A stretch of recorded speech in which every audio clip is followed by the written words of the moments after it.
Welcome, everybody, to the latest episode of HR Tech Chat. And I'm very, very happy to have with us a very special guest, Anne Fulton, who is CEO and founder of Fuel50. And she's also the latest member of our Global Executive Advisory Council here at 3Sixty Insights. Welcome, Anne.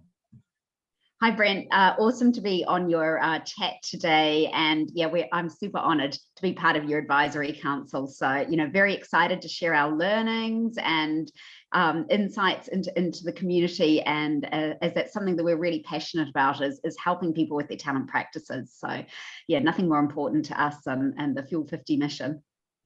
Fantastic. Yeah. And we've had a few conversations over the past year, and they've always been really interesting conversations. And frankly, in retrospect, I wish we had recorded one of our previous conversations as a podcast. It would have been great. It would have worked.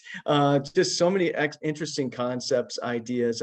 Fuel50 is doing some very, very interesting things, and I want to get into that. But I thought that a good place to start would be, I guess you folks have some findings from a survey that you did, that you've compiled into report, the Global Talent Mobility Report. That sounds very interesting to me.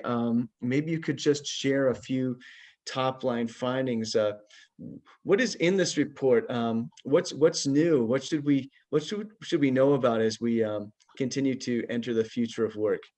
Yeah, sure. So maybe if I just tell you a little bit about the report and the study in the first instance. So I have a team of workforce architects who are IO psychologists and really interested in helping understand the future of work.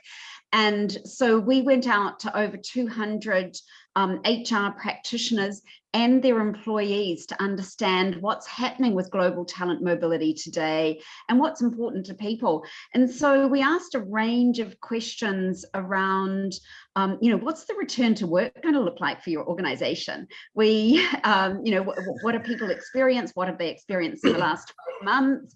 We also looked at, the importance of, strategic drivers for change and transformation for these organizations around their talent experience.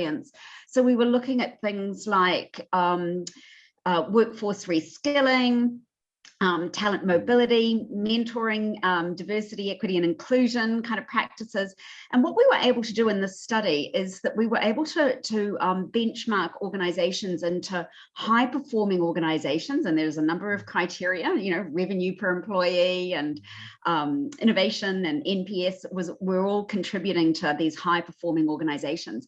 And then we had a subset of those organizations that were high-performing HR practice organizations. And so we were able to correlate, some of the responses with these two audiences and compare and contrast to the best in class versus, the other organizations in terms of what they were achieving. So it was super interesting.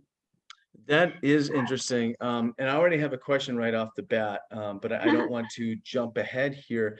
But what I'm just dying to know right off the bat is, was there any correlation between the best performing organizations and the best performing HR practices in those organizations that you surveyed? Yes, there were, but there were also some differences. And so, there was a very, very strong correlation between those best-in-class organizations and the best-in-class HR practice organizations. So what we saw was that HR practices and talent practices contributed significantly to their overall performance. And we were getting, these staggeringly strong correlations, between these two audiences. And it was in the realm of 0.69 at a 001 significance level, off the charts, and I'm probably talking statistics here, but, if you think that aspirin's got a correlation with headache reduction of 0.13, right? So a 0.69, in terms of correlation saying, that talent practices are contributing overall to organizational performance. So we can't wait to share this research formally over the, coming 6 weeks, but we're sound biting it because there was so much learnings that we saw. But I'm happy to give a high level today, like a preview of some of these findings, and the research report will be available around a month. Sorry to interrupt. I mean, that's amazing. And I'm sure all the statistic nerds are geeking out right now on our podcast. Yeah. That is, I do recall some of it from grad school. But that is a high number. Yeah, that's quite the correlation. Very And strong. Mm. you know what's interesting is well, maybe we could get into a little bit. What are some of the things that those, and I know that we don't want to give away the whole house here because of this report, because it hasn't necessarily been released fully yet. But maybe from a high level, what are some of the things that these well-performing HR departments or HR practices, I think is a better word, Yeah. as you put it, what are they doing? Yeah, I That's think great. one of the first kind of differences between everyone versus the high performing organizations was that the top 3 strategic HR priorities for all organizations in ranked order were leadership, diversity and inclusivity, and then number 3 was the employee experience. But when we Okay. contrasted it with the high performing organizations and the top performing HR organizations, you know what the number 1 was for that audience? It was the investment in the future of work. That was the number 1 strategic priority for those organizations. So those top performing organizations, or the top performing talent practice organizations, were really prioritizing thinking ahead around workforce reskilling, future of work, and taking leadership, taking their leadership on that journey. So, creating the strategic roadmap for their people around learning journeys and, growth journeys for the employees. But the purpose behind that was for workforce reskilling. That's interesting. So, Frank, anecdotally from my perch here, my perspective, that's how do I put it? A relief, honestly, Yes. because of all the things about HCM that we cover here at 360 Insights, my greatest interest is in the future of work. And Mm, sometimes it seems like you're, just kind of, it's important stuff. It's trying to predict what's going to happen in the distant future, right? But at the same time, sometimes you feel like, well, how relevant is this really to today?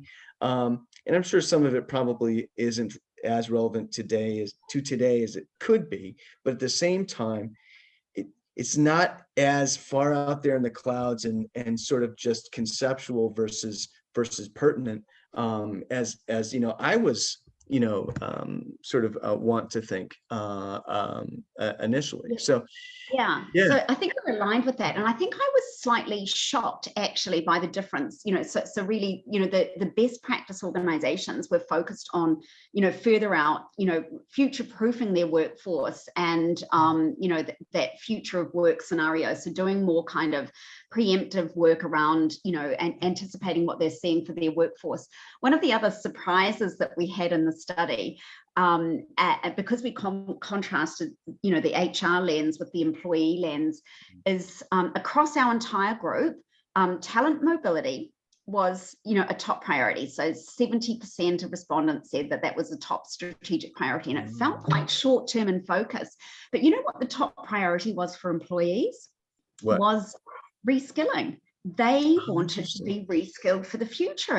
It was quite staggering seeing the ownership that employees were taking. So their behaviors around reskilling, their concern about having the right skills for the future, and the actions that they were taking. It was quite staggering that employees are taking ownership for their future and for their future skills, and possibly ahead of the importance that organizations were putting on it. I expected, you have some hypotheses as you're throwing things out. We were expecting reskilling to be, almost number 1 in terms of strategic HR priorities, but it wasn't there. So it was fascinating to see that employees are taking ownership for their own learning and growth and having the right skills for the future.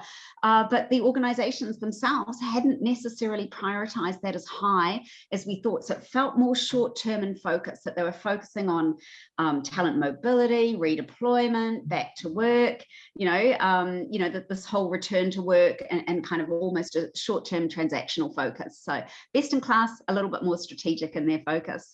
Yeah, interesting. The reskilling intrigues me quite a bit, because you wonder, because also there are different interpretations of what reskilling is, right? There's reskilling for maybe hard skills versus, soft skills, which personally, from what I've been hearing and the conversations I've been having with people who know more about it than I do, frankly, it seems to me that the reskilling or soft skills, reskilling and soft skills that's where the rubber's going to meet the road for organizations, really, in terms of their ability to succeed. What's the word, to persist, to flourish. I think is the right Yeah. thing. No, and I think, I think it is interesting. We've published 4 skills or capability trend reports over the last 12 months, right? So the first one was, on, pandemic trending skills and capabilities. The second was on D&I, diversity and inclusive trending skills. The third was on climate change. And the latest is on well-being. So what are the skills and capabilities that are trending across those, 4 dimensions?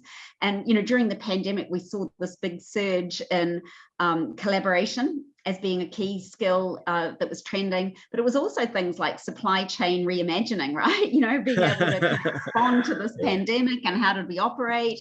So that all trended. But I think, with the latest report, what we've seen is that this concern for well-being, resilience in your workforce, burnout prevention, are all kind of becoming, top priorities for organizations as they face the continued impact of the pandemic as it moves forward.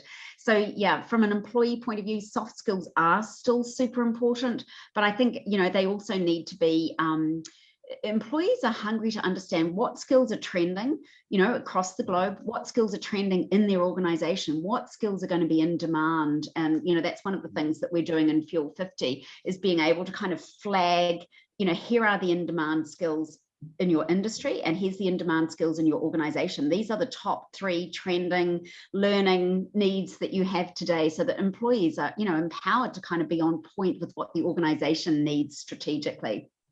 So, Yeah, that really empowers each individual employee to be as successful as possible in their career trajectory within yeah, their employer. Yeah, and also, yeah. it helps. Sometimes it can help them decide whether maybe they want to go somewhere else, and the organization has an opportunity to bring someone in who's more aligned to what the organization needs, and is more aligned in terms of wanting, really being interested in doing those particular things. Yeah. What do you think, when you think of an agile workforce? Mhm. What do you think? Like, what's your sort of conception of an agile workforce? What does that mean to you? Yeah, I think there's multi-dimensions to that. And, I think, that the way that we describe it is a workforce that's ready, armed and able, right? That they've got the right skills, they can be rapidly redeployed, and, they've got the willingness, they're willing, to take on additional challenges. And one of our wonderful examples was, a top 5 pharma company globally, first to come out with COVID-19 test. And what we saw there, was that they were able to rapidly redeploy their people. But what was staggering is that we had supported them on this reskilling at scale leading up to the pandemic, and that they'd done in 6 months leading up, to the release of this COVID-19 test. We'd been able to track and monitor, but we'd seen 375,000 reskilling actions taken across that organization. So people were preparing themselves, for, to respond to that challenge. So to me, an agile workforce is one that is, ready, armed and able, that they're willing, they've got the right skills, and that they can, they've got that agility to respond to, changing demands. And, I think there's a lot of enablement that we need to be able to provide today. And I think that marketplace mentality, as it's applied to talent practices, is super important, so that you can support your workforce to see the opportunities to apply for gigs and projects, see where the matches are for them, across that organization, as well as being taken on that reskilling journey. And, I liken it to, Uber as a marketplace, right? Matching, drivers to people that need rides. Oh, that's a great, I love that concept. You know, what's interesting is that, especially right now with all the disruption that the world is in various states of exiting or I don't know what's going on anymore. But anyway, be that as it may, when you think about organization, all this disruption, and we had sudden, just a sudden shift to work from home for a lot of people, and a lot of frontline workers, a sudden shift to no work, right? Yeah. At all, because you can't serve, you can't be a waitress from your home, right? Or this sort of, you can't be a valet from your home either. I was having a conversation with somebody yesterday, a salesperson in the space at a vendor who shall not be named, shall remain unnamed. But anyways, we were talking about all the cool jobs that just really, just kind of went away for about a year and a half, and however much longer it's going to be. And one of them was valet. And yeah, we were just kind of joking about that. You don't get to drive other people's cool cars. I haven't been able to do that for a year and a half. Where am I going? Yeah. It's got to Where come am I back, going with this? right? Yeah, right. I still have a magic moment of a memory at a gorgeous hotel in Miami, and somebody driving up, and I was looking at the valet who got to pick up the Maserati keys. It's just like, yeah, cool job. Exactly. I was telling her that my dream job still is to be a valet, but anyway, this whole idea that there was massive disruption, and that calls for maximum agility right away. So you think, given this, so we've seen, okay, this disruption, it can happen. Maybe it's just 100-year event, something like that, but maybe not. What's the demand that you're seeing out there from organizations in terms of, hey, we need to really be like way better at agility than we were previously, in terms of agility, crosses a bunch of domains of the enterprise, right? But in terms of the workforce specifically, like what's the demand that you're seeing around that? Maybe again, if I share one of our learnings from our research report on this mobility patterns, and we were looking at, what happened to recruitment over the last 12 months. And in Q2, there was 45% of organizations had a recruitment freeze. In Q3 last year, it dropped to 26%. But where there is amazing hope, I think, for everyone, and particularly those employees that have been impacted, is that 63% of organizations that we surveyed today said that their employee headcount is going to grow, right? So we're moving into a growth mode. So that was super interesting to see that, we're back on the upsurge when it comes to employment opportunities for people as we have this, kind of return to some kind of normality. And, we also were asking people about, are people going to return to the office? Are we going to have, a hybrid way of working? And 76% said they're moving to this hybrid model of working, so in the office and out. Only 14% said that they were going to move to the purely back to the office. So that was kind of a smaller percentage than we expected, because we thought that maybe more organizations were going to go back to, having an office way of working, and 9% that said they were going to stick to remote workforce. So, there's a bit of a shift, that we're seeing, that work is going to be different as we all start to get used to collaborating, innovating, creativity, via online and via Zoom, and having fun conversations like this. It is going to be part of our future practice for sure. What's interesting is, so first of all, my own opinion on that is, my opinion is that organizations should probably, deploy maybe a choose your own adventure approach, right? When I was young, we had those books, and I would always read. I just read every single possibility. I didn't just follow one path. I was a weird kid. But anyways, but an organization, if you're an employee, you have the option. Hey, you want to work at the office mostly now, or you want to work mostly at home, or or exclusively from home. Depending on the demands of the job and what can actually be done logistically. My opinion is that given the Great Resignation that we keep hearing about, that I do believe it is going. It's already happening. I think. I think it's inevitable, inescapable. Honestly, I think organizations are going to have to. I think they're going to have to accommodate what employees want in this regard. I mean, I've seen some articles that seem to suggest otherwise. I'm open to to being wrong, obviously, but that's my feeling. Yeah, and I think there's two ways of looking at that. You can look at it individually, so the circumstances of each and every employee and the concerns and the considerations for them. You've got to be able to do it individually and also collectively, and understand across your business, that so many of our workforce are looking, for, the opportunity for more remote working or 2 or 3 days at home. And, others are, really hungry for the team collaboration and want to be in the office, but understanding that individually and collectively is super important.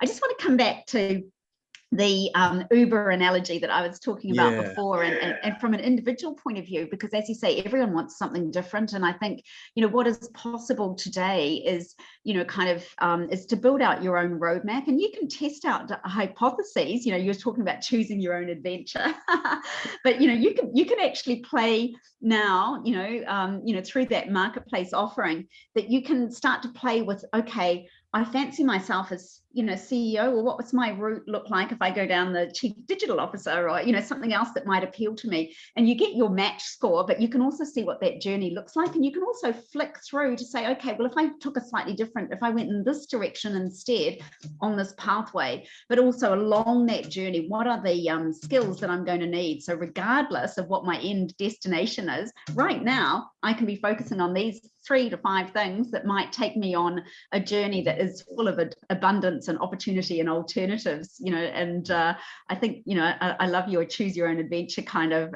analogy, because I think that does fit with the way that we're enabling people to see a future, which can turn around this great resignation, right? If you can see a future, ahead within your organization, if you can play with options and be taken, fully enabled to be on that pathway to, going on what could be an exciting adventure for you, doing more of what you love, right? In some senses, taking it back very simply, if I did three or 4 things more every week, I'm going to be more engaged, more satisfied, more energized, more productive, more valuable, contributing more skills and talents. And that's kind of taking it back to the short-term transactional. And of course, we should be able to turn around that great resignation tide. I do have to do a bit of a shout out, for what we've achieved across all of our clients is a 60% reduction in employee churn where the talent marketplace is being utilized. So, that's massive. Employee attrition drops from 24% down to 15% average, across all sorts of industries and across multiple organizations. So, this great resignation, we may have a fear of it, but, it is possible to understand individually and at aggregate, collectively, what might turn that round. I love that you brought that up, because there's, you see in the news, you read something in the news, some professor somewhere has coined the term the Great Resignation. Of course, it's based in this basic trend, and it's kind of a fear. Oh gosh, the Great Resignation is about to happen. What am I going to do? And then you feel, and then there's the inclination, that's the reflex to feel some inertia, or to feel helpless or powerless, right? Okay, well, but there are things that you can do. This is just like you said, right? Using a solution such as yours can really ward off the Great Resignation because of its profound effect on attrition, positive effect on attrition, the reduction in increase in retention. And that to me is, that gets right down to the employee. I mean, we're talking about the employee experience right now. I mean, if this isn't the employee experience, I don't know what is, right? The ability to not only to, so you're at an organization, the employer culture is such that it encourages you, or you feel encouraged and safe to think about a career path for yourself at that organization. So that to me is a fundamental building block. Sort of it's a safe place to think about that. You found a place where that's an encouraged line of thinking. Okay, A. B, now you have that feeling. Okay, now here's a tool. There's something you can look at that can help you just kind of, it can put some some reality or some tangible things to your basic vision, and now you're starting to see an actual path. And that to me is, when just thinking this through on the fly here, right? If I'm having a good employee experience, then I am feeling good where I am, okay, just in a general sense. But there are tangible things that I am, that I have at my disposal, tools and information that give a potential, give me the sense that I can execute on my feeling good, that I can execute on my vision. Uh, I'll think of some better way to put it later in a blog post maybe. But maybe we could talk about how does, because this is where, we talk about employee experience and career pathing and agility and reskilling and all this kind of stuff. It's all good. Can we just maybe get into the weeds just a little bit for a minute? The technology itself, how does technology factor into what we just kind of, painted? Yeah, I think we've entered a new generation, and as I said, we've got Uber and Airbnb and all these marketplaces that we all utilize as our day-to-day operating model these days, and it's incredibly enabling, right? It's fast and efficient, and works for us and connects us with what we're looking for.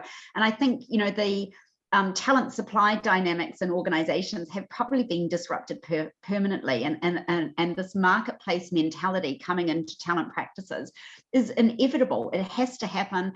It's displacing the kind of legacy talents management systems of where it was all HR controlled, in terms of putting people in boxes and saying this is your future, right? We've changed those dynamics. It's now about where do you want to go, what are the opportunities for you, and as I said in our survey, in our research, what we saw is that employees are taking ownership for their future regardless of what the organization is going to do. So if you can somehow marry that up with a marketplace mentality, you're going to see big shifts in your organization's business outcomes. So what we've seen is there's more placements internally. That's going to change your talent supply dynamics. Your cost of talent is reduced because you're utilizing in a more powerful way your talent within the organization. So your costs go down, but also your value of your talent increases. So you get a faster time to productivity if you take an internal hire.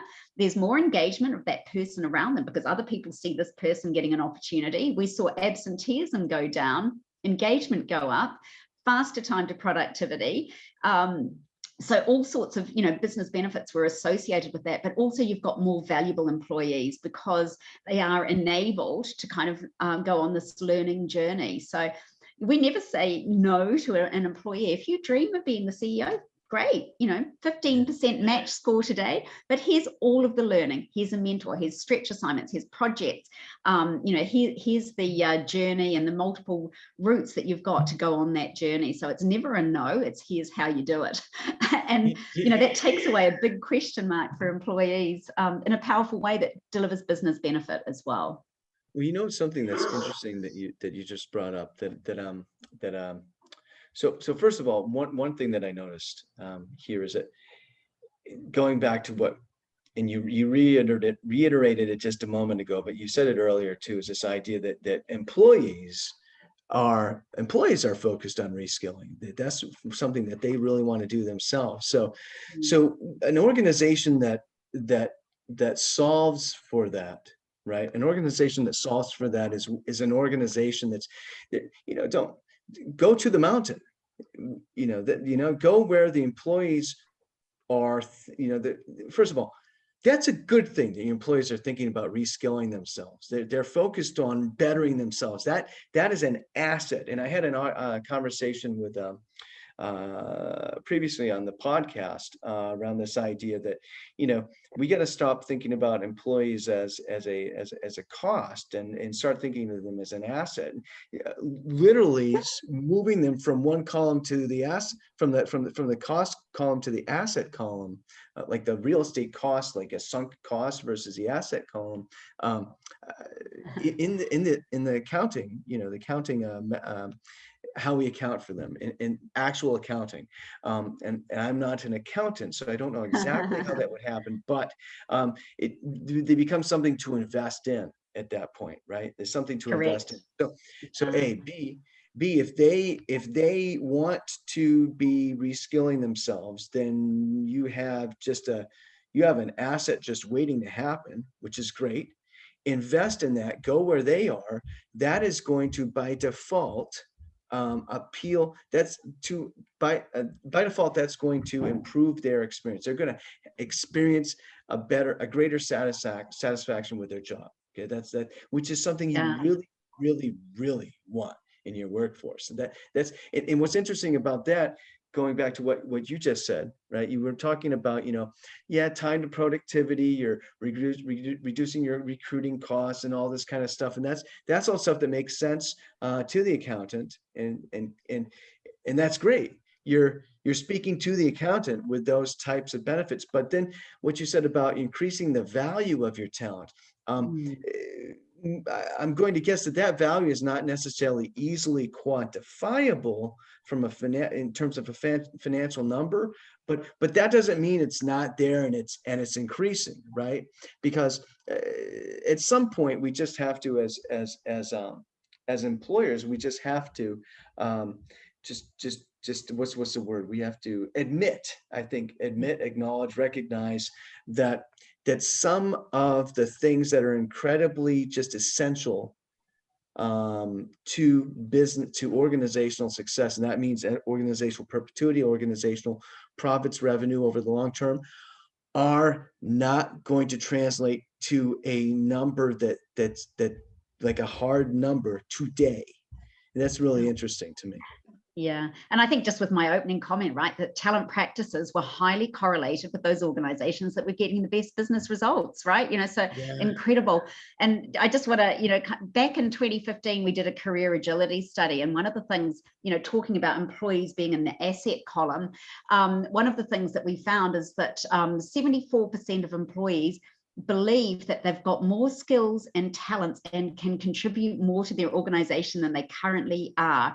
So, you know, with that marketplace mentality, you can tap into what is it that the employee, what assets has the employee got that may not be immediately apparent, you know, what, you know, skills and contributions that they may have, you know, from other parts of their life that, you know, potentially could be incredibly valuable to that organization. So you've got a workforce that says they can do more, they want to do more. That was really staggering. And when we looked across the different demographics, it was the millennials and the early career folk that were the most motivated, the most hungry for those opportunities, that wanted to put their hand up and say, I can do more.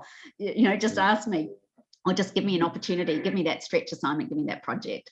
So, you know, so it's wonderful. What's so fascinating to me about what you just mentioned is, so there's this idea, or let me try to break this down. So we have, so in my opinion, we have sort of there's a very imprecise way that we source and select talent for open roles. So we have a human this is kind of it's kind of interesting. It's almost counterintuitive, right? We want a more human workplace, and sometimes I feel like we need a little bit less human involvement, maybe, for it to be more of a human workplace. And I want to get to what I mean there. So, you know, we have a human understanding of what a certain role needs, right, in order to succeed, right? And that may or may not actually be what is needed for that role. A, B, employees, they, you know, before they join an organization, they they have their own understanding of their expertise and their experience and how it applies to the organization that they would like to join, right? And that may or may not, it may appeal and resonate with the recruiter and the hiring manager, but at the same time, once the employee joins the organization and sees a little bit more of the organization, their human understanding of the organization changes a little bit.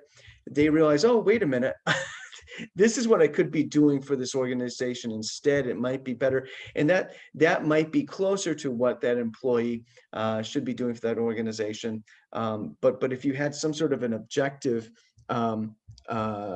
view of what any given employee's capabilities are, right? Yes. Then you would have sort of every human would be in the best matched role or doing the best matched things that to their capabilities at any given time.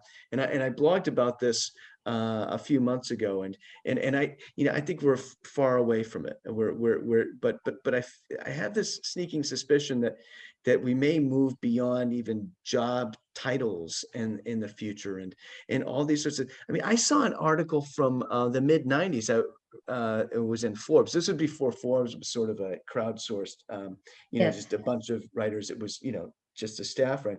And it was actually a guest contributor, and I'll find the link and I'll send it to you. But back in the mid '90s, there's this guy.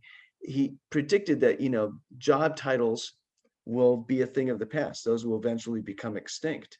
And he wasn't even talking about AI or anything like that. But it's just interesting to me. You talk about we're talking about agile workplaces, agile organizations, people being in the best in doing the things that they most enjoy doing and are best at.